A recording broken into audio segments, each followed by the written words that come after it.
ये आकाशवाणी है। कार्यक्रम स्पॉटलाइट में प्रस्तुत है नई शिक्षा नीति पर केंद्रीय मंत्री रमेश पोखरियाल निशंक से भेंटवार्ता। भेंट करता है आकाशवाणी संवाददाता चंद्रिका जोशी। नमस्कार।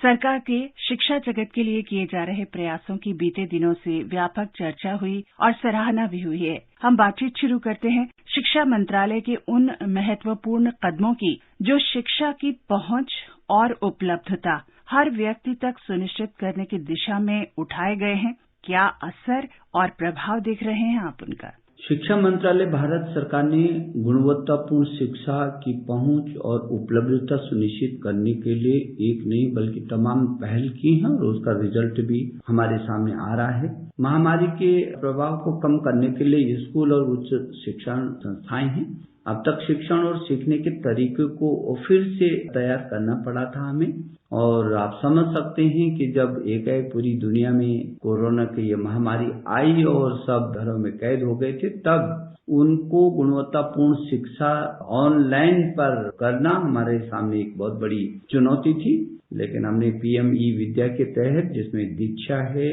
जो डिजिटल प्लेटफॉर्म के रूप में हमारा काम देख रहा है, और टीवी चैनल स्वयं प्रभा है, स्वयं प्रभा के तहत हम 1 क्लास 1 चैनल के रूप में हम लाए हैं, और सीबीएसई की शिक्षा वाणी से लेकर के तमाम विभिन्न दिशा निर्देश, वैकल्पिक शैक्षणिक कैलेंडर हम लोगों ने दिशा निर्देश जो समय समय पर जारी किए हैं, उसका निश्चित रूप में बहुत अच्छा प्रभाव रहा है।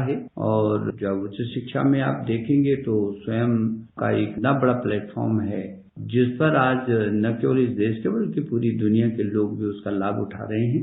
तो यदि आप देखेंगे तो दूरस्थ शिक्षा में जहाँ तक हम पहुँच सकते हैं, रेडियो के माध्यम से पहुँच रहे हैं, कहीं टेलीविजन के माध्यम से पहुँच रहे हैं, लेकिन इस देश के 25 करोड़ छात्रों तक हमारी ये पहुँच होना और गुणवत्तापूर्ण शिक्षा को पहुंचाना, ये अपने आप में बहुत बड़ी बात है। कोविड महामारी के समय शिक्षा के क्षेत्र के लिए कई बड़ी चुनौतियां सामने आई, चाहे इंटरनेट कनेक्टिविटी की बात हो, बिजली व्यवस्था हो, या लॉकडाउन, या फिर परिस्थितियों से उपजा हुआ तनाव। सरकार कैसे इन चुनौतियों का सामना कर रही है? अचानक ये परिस्थिति आई, पूरी दुनिया इसके संकट से गुजरी और हम भी उससे अछूते नहीं रहे।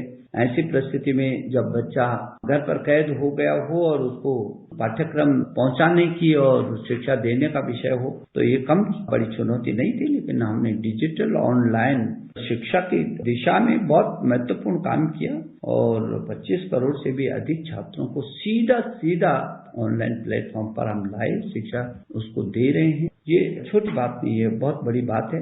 बात करते हैं ई लर्निंग और ऑनलाइन पाठ्यक्रमों की, तो इनसे सीखने के उद्देश्यों की ओर आकर्षण तो बढ़ा है और साथ में सरकार के प्रयास भी बढ़ रहे हैं। उनके बारे में हम आपसे जानना चाहेंगे। हमने ऑनलाइन पाठ्यक्रम दिया है, एजुकेशन दी है। उसकी कोई कठिनाई है तो उसके लिए यदि मानसिक दबाव है तो उस मनोदर्पण के तहत, जिसमें 500 वैज्ञानिक को हमसे जुड़े हुए हैं, और फ्री ऑनलाइन पर एक पोर्टल भी किया है और ऑनलाइन पर कोई भी परामर्श ले सकता है, उस पोर्टल में मार्गदर्शन ले सकता है। जो सीबीएसई ने 30% तक अपना पाठ्यक्रम भी कम किया है और कई राज्यों ने भी उसको कम किया है। तो विभिन्न प्रकार के प्रयोगों से, विभिन्न प्रकार के निर्देशों से ये हम लोग रास्ता आगे बढ़ा रहे हैं। परीक्षा के बारे में हमारा सवाल है आपसे कि प्रतियोगी परीक्षाओं जैसे जेईई या एनईईटी कैसे व्यवस्था की गई, या फिर अब सीबीएसई की ही परीक्षा ले लीजिए। लोगों में एक चिंता है और भविष्य के लिए जो पिछली परीक्षाएं आयोजित की गई उनसे क्या कुछ सबक सामने आए हैं? मुझे ये कहते हुए खुशी है कि इस कोरोना काल में हमने नीट की दुनिया की सबसे बड़ी परीक्षा करने में हम सफल रहे हैं। आप देखेंगे तो वर्ष 2020 में 15,97,435 छात्रों ने पंजीकरण कराया था। 2019 की तुलना में ये 5.14% की वृद्धि थी। ऐसी स्थिति में सामाजिक दूरियों के सिद्धांत को पूरा रखते हुए इस वर्ष हम लोगों ने 3,862 केंद्र बनाए थे, जो 2019 से 51.69% बढ़ करके थे। मुझे ये भी कहते हुए खुशी है कि लगभग 100% बच्चों को उन्हीं का केंद्र परीक्षा देने के लिए मिला जो उनका निकटस्थ था, और इसलिए ये जो जेईई है, नीट है, इसको हम सफलतापूर्वक कर सके हैं। और सीबीएसई बोर्ड की भी परीक्षाओं को हमने बहुत ही सफलतापूर्वक संपन्न किया है। भविष्य में भी जो सीबीएसई बोर्ड की हम परीक्षाओं को कराएंगे उसमें भी पूरी तरीके से सावधानियों को बरतेंगे।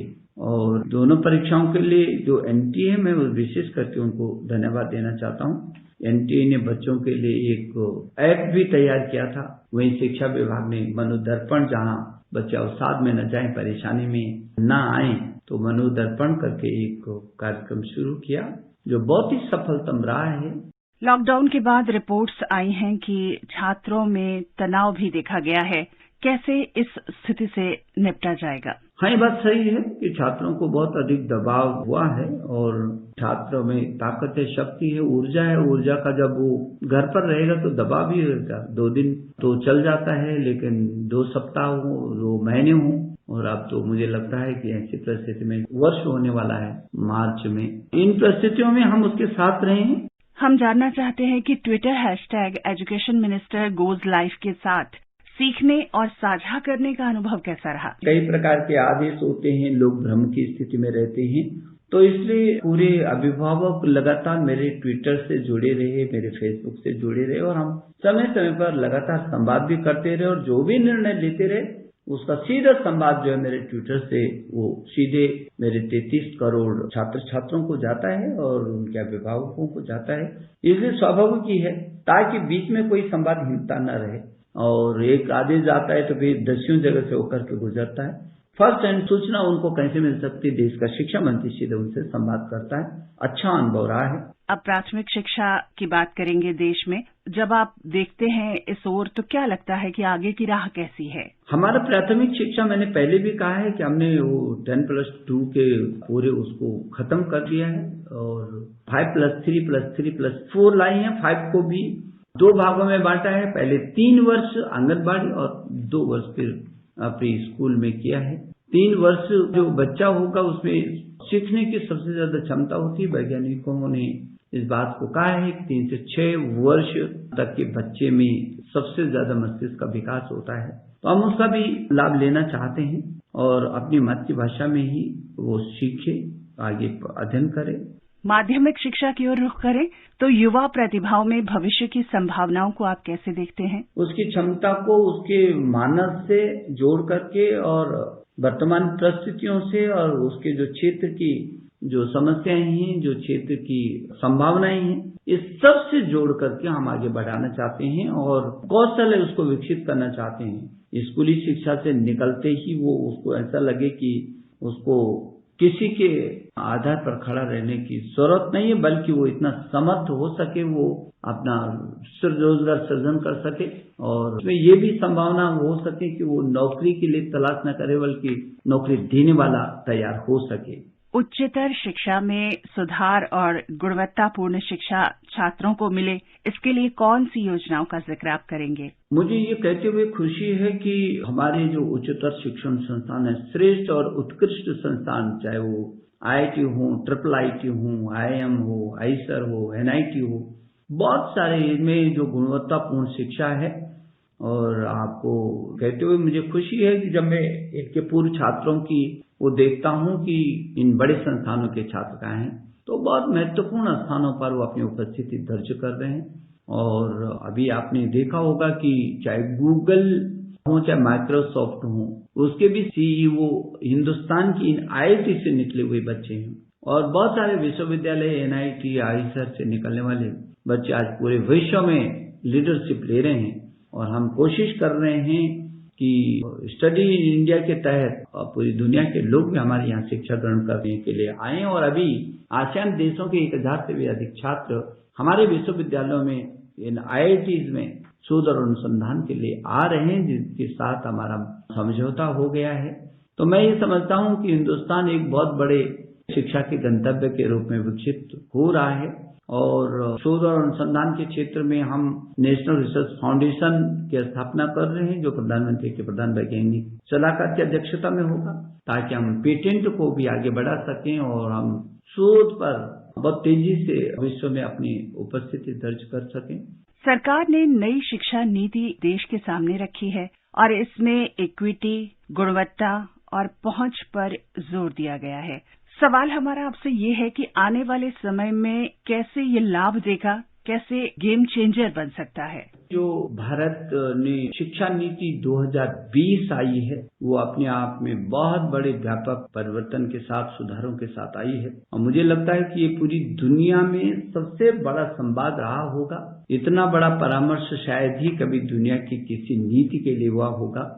जिस नीति को तैयार करने में इस देश के 1000 से भी अधिक विश्वविद्यालयों से परामर्श, 50,000 से भी अधिक डिग्री कॉलेज संस्थानों से परामर्ष, 1 करोड़ 9 लाख से भी अधिक अध्यापकों से परामर्श और इस देश में चल रहे 15 लाख से भी अधिक स्कूलों के अध्यापकों से, यदि छात्र छात्राओं की मैं बात करूंगा तो 33 करोड़ से भी अधिक छात्र जो अमेरिका की जनसंख्या से भी ज्यादा होते हैं, इनसे और इनके अभिभावकों से लगातार परामर्श गांव से लेकर के संसद तक, ग्राम प्रधान से लेकर आदरणीय प्रधानमंत्री जी तक, शिक्षक से लेकर शिक्षाविद तक, वैज्ञानिक से लेकर विशेषज्ञों तक, कोई क्षेत्र हमने नहीं छोड़ा जिस क्षेत्र में हमने व्यापक परामर्श नहीं किया और उसी का परिणाम है कि ये शिक्षा नीति इक्विटी, क्वालिटी और एक्सेस की आधारशिला पर खड़ी है, जिसमें समानता भी होगी, जिसमें गुणवत्ता भी होगी और जो पूरी ताकत के साथ सामाजिक, आर्थिक समानता, पर्यावरण प्रबंधन, वैज्ञानिक, सांस्कृतिक हर क्षेत्र में प्रगति करने वाली भारत को वैश्विक स्तर पर शिखर पर ले जाने का जो उसके अंदर मादा है, जो उसकी ताकत है, वो शिक्षा नीति नेशनल जो भारत की आधारशिला पर खड़ी है। ये नेशनल भी है, इंटरनेशनल भी है, ये इंटरैक्टिव भी है, ये इम्पैक्टफुल भी है, इंक्लूसिव भी है, इनोवेटिव भी है और जैसे मैंने कहा कि इससे बड़ी बात क्या हो सकती है कि इक्विटी, क्वालिटी और एक्सेस की आधारशिला पर खड़ी है और ये देश वैसे भी अब यंग इंडिया के रूप में बहुत समय तक रहने वाला है। इसका जो लाभ है युवा भारत का दुनिया को मिलने वाला है और हम कोशिश कर रहे हैं कि उस युवा को इस नई शिक्षा नीति से ऐसा जोड़े ताकि वो सारे विश्व में भारत का सम्मान बढ़ा सके। तो मुझे भरोसा है कि जो ये नई शिक्षा नीति आ रही है वो व्यापक सुधार परिवर्तनों के साथ दुनिया के सबसे बड़े रिफॉर्म के रूप में आ रही है, जिसको अभी ब्रिटेन के विदेश मंत्री जब मुझसे मिलने के लिए आए थे तब भी उन्होंने इस बात को कहा और कैम्ब्रिज विश्वविद्यालय हो चाहे दुनिया के तमाम शीर्ष विश्वविद्यालयों ने इस बात को सराहा है कि ये बहुत बड़े रिफॉर्म के साथ ये शिक्षा नीति आ रही है। तो मुझे भरोसा है कि ये देश को एक व्यापक परिवर्तन के ऐसे दौर से गुजारेगी जब देश $5 ट्रिलियन की जो आर्थिक हमारे देश के प्रधानमंत्री जी का संकल्प है उसको भी साकार करेगी। आपके नेतृत्व में शिक्षा मंत्रालय जिस तरह से दिन रात काम कर रहा है उसकी व्यापक प्रशंसा हुई है। व्यक्तिगत तौर पर हम आपसे जानना चाहेंगे कि आपके स्वयं के लिए कितना संतोषजनक अनुभव रहा और आज आकाशवाणी के माध्यम से कोई बात, कोई संदेश आप देना चाहेंगे? इस नई शिक्षा नीति को जब पूरे देश और दुनिया में उत्सव जैसा वातावरण हो तब मुझे अपने देश के यशस्वी प्रधानमंत्री श्री नरेंद्र मोदी जी का आभार प्रकट करना है।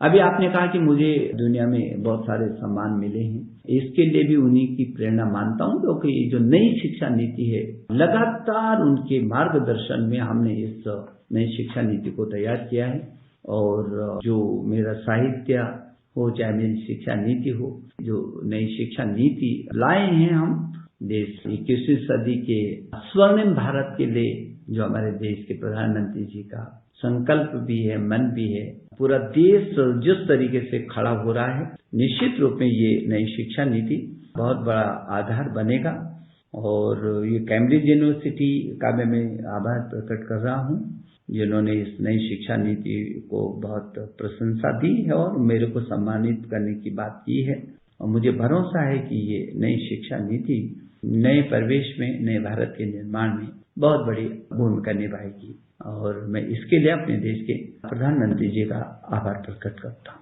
आकाशवाणी की ओर से बहुत सी शुभकामनाएं और बातचीत करने के लिए आपका बहुत बहुत धन्यवाद। नमस्कार। आपको बहुत धन्यवाद। अभी आप सुन रहे थे नई शिक्षा नीति पर केंद्रीय मंत्री रमेश पोखरियाल निशंक से भेंटवार्ता। भेंटकर्ता थी आकाशवाणी संवाददाता चंद्रिका जोशी। ये कार्यक्रम आकाशवाणी के समाचार सेवा प्रभाग द्वारा प्रस्तुत किया गया। इसे आप हमारे mobile app news on AIR पर भी सुन सकते हैं। इस कार्यक्रम के संबंध में अपनी प्रतिक्रिया आप हमें ईमेल कर सकते हैं। पता है AIRNSDTalks@gmail.com।